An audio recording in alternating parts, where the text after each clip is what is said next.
Мағжан Жұмабаев шын хәкім. Шын хәкім, сөзін асыл баға жетпес, бір сөзін мың жыл жүрсе дәмі кетпес. Қарадан хәкім болған сендей жанды, дүние қолын жайып енді күтпес. Сөзіне құлақ салып баға бермей, қисайып қыңырайды жұрттың иттес. Бұртиып теріс қарап аулақ жүр деп, болды ғой жақын туған бәркектес.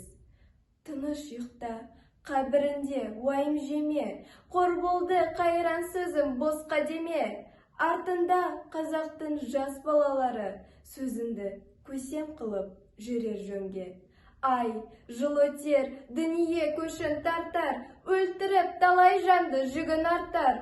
Көз ашып, жұрттың ояу болған сайын, хәкім ата, тыныш бол, қадірін артар. Жүрген жанның артында ізі қалар, етікші өлсе балға мен бізі қалар. Бір бай өлсе, 4 түлік малы қалар.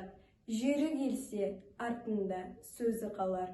Сұм дүние сылам беріп көптен өтер, сау қалғанның көбісі ертен бітер.